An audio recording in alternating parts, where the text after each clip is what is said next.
Jangan sampai kayak pemadam kebakaran ya, setelah kejadian baru dicari solusi, setelah kejadian baru cari. Ini juga kan katanya mau dibangun underpass itu ya, katanya udah disiapin anggaran 4 triliun ya untuk pembangunan underpass di lokasi itu. Gitu. Ini kan bisa dibilang terlambat ya setelah ada kejadian baru.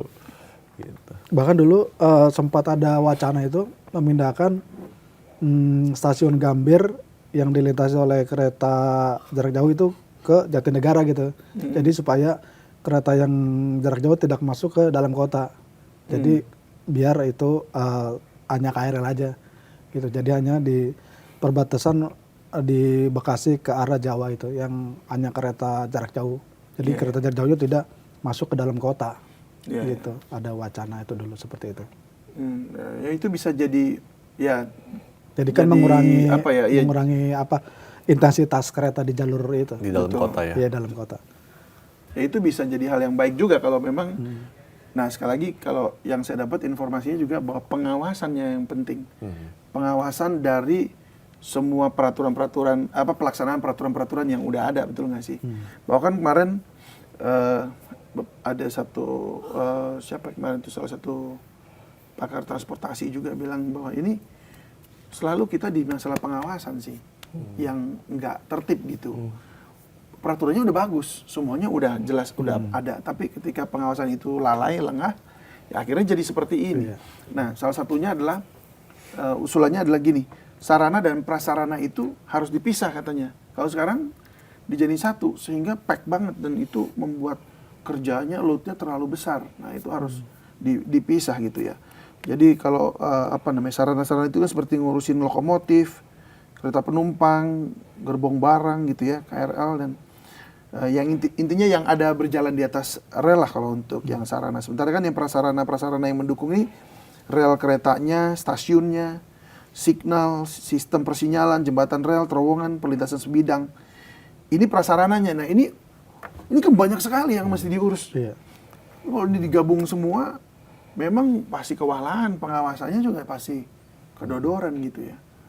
Tapi ya sekali lagi memang di negeri ini soal pengawasan sih ya, dan juga penegakan hukum yang harus ditegakkan. Kita berharap sih ada perbaikan segera dan ada restitusi ya juga bagi mereka korban yang kemudian KNKT gitu. Investigasi KNKT juga perlu juga tuh Bang untuk menyasar kepada keandalan mobil listrik di atas rel kereta. Apabila memang benar kalau mobil listrik melintas rel kereta berhenti mesin mendadak, lah berarti nggak boleh lewat tuh. Itu bisa jadi panjang lagi tuh urusannya ya. Persoalan lagi tuh karena kita di Jakarta dikelilingi oleh rel kereta. Tapi ini biar nggak jadi mitos maksudnya ya. Ya biar nggak jadi mitos. Masukan dari Masyarakat Transportasi Indonesia MTI ya. Iya. Baik, jadi bisa juga semua masukan yang ada kan. Yang penting sekarang pemerintah, Kementerian Perhubungan juga membuka telinga dan juga masukan dari masyarakat dan perbaikin lah ya bersama dengan PT KAI memperbaiki internalnya juga karena signal katanya kemarin juga mati kan itu kan berarti sistemnya ini nggak ada yang jagain gitu sistem failure yang terjadi itu nggak ada yang jagain untuk ngasih tahu ke kereta yang lain ya hopefully ada perbaikan. Iya, korban yang jatuh ini jangan dianggap sekedar angka gitu. Karena ada anak yang kehilangan ibunya, ada ibu yang kehilangan anaknya, ada suami yang kehilangan istrinya gitu. Jadi jangan cuma sekedar ya udah setelah ini udah gitu. Apalagi berdasarkan prediksinya KCI ya. PT KAI itu menyebut bahwa sekitar tahun 2030 itu, kalau sekarang kan setiap hari tuh ada sekitar 1 juta lebih yang menggunakan KRL ya. 2030 itu 4 tahun lagi sekitar 2 juta setiap harinya. Artinya kan pengguna kereta api ini semakin banyak gitu. Jadi jangan dianggap ya ini aja dianggap enteng gitu. Jadi harus segera diambil keputusan yang bagus gitu untuk menyelamatkan penumpang dan masyarakat gitu. Betul. Berarti kesimpulannya sih berarti bicara soal juga perlintasan kereta harus betul-betul dibangun yang baik. Diperhitungkan dengan baik.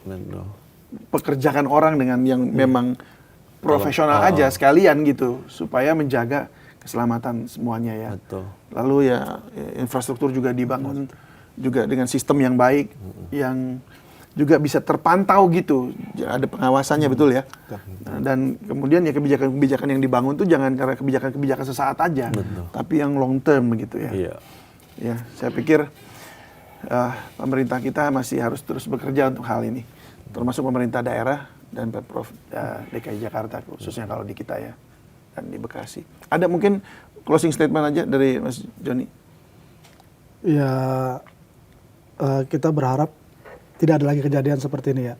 Jadi di moda transportasi itu baik di darat, laut, udara, terutama yang berkaca dari peristiwa ini, semoga tidak ada kejadian lagi pemerintah semakin memperhatikan keselamatan masyarakat, keselamatan penumpang transportasi, kemudian masyarakatnya juga semakin aware, sadar diri bahwa patuh tertib di jalan itu penting.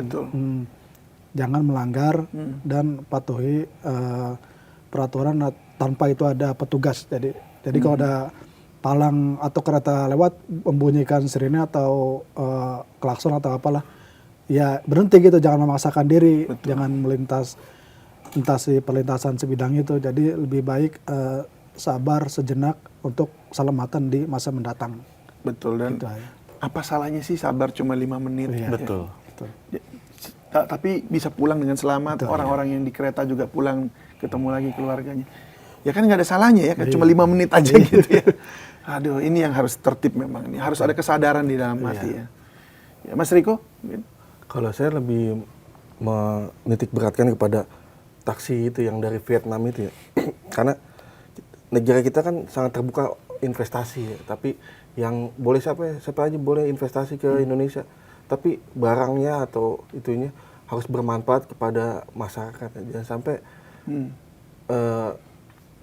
investasi aja tapi nggak tanggung jawab sama semua yang ada ditaruh di sini. Seperti kemarin kan taksi itu kan udah terkenal ugal-ugalan juga. Ya.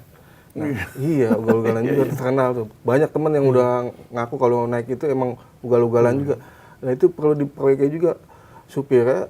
Jangan asal main rekrut aja, jangan asal jangan-jangan harus selektif ya. Iya, harus selektif. Jangan-jangan cuma supir-supir tembak atau apa biarin masukin aja. Gitu. Perlu juga itu karena itu kan buat keselamatan yang lain ya, bukan keselamatan si penumpangnya juga. Paling nggak disekolahin lah ya itu ya kakinya ya. Ya disekolahin lah kakinya, jangan dibejek aja gitu ya, maksudnya. Memang tuh kan mobilnya emang enak ya, ditarik kan maksudnya ya ada karena listrik kan, jadi spontan gitu. Ya sekolahin lah kakinya supaya lebih lembut jalannya gitu. Baik. Mas Cipto? Ya, saya ingin nambahin dikit aja ya, semoga nggak ada lagi kejadian seperti ini ya. Kasihan keluarga yang ditinggalkan gitu. Kalau di luar negeri mungkin kalau kejadian seperti ini mungkin ada yang mundur ya. Mengundurkan diri gitu kan sebagai sikap tanggung jawabnya. Tapi kalau di Indonesia ya kita sampai saat ini belum melihat gitu. Kan kita maju terus pantang mundur. Gitu. Slogannya gitu. Slogannya begitu. Nah, ini bisa dicabut dulu slogannya nih kalau yang kayak baru bisa kita ada yang mundur dan menyadari bahwa ini saya gagal nih di sini, harusnya mundur. Kalau di Indonesia maju perut pantat mundur. Itu ngomong saya juga. Baik kalau gitu, terima kasih rekan-rekan dari Sindo News ID dan saya rasa pemirsa juga pastinya rekan-rekan di rumah bisa belajar dari peristiwa ini bahwa keselamatan bukan hanya buat kita tapi juga buat orang lain yang ada di sekeliling kita. Yuk mari kita pelihara dengan kesadaran bahwa kita peduli kepada keselamatan orang lain. Oleh karena itu stop melanggar tertib ya, ikutin aturan yang ada demi keselamatan semua orang. Saya David Silahoy, sampai jumpa.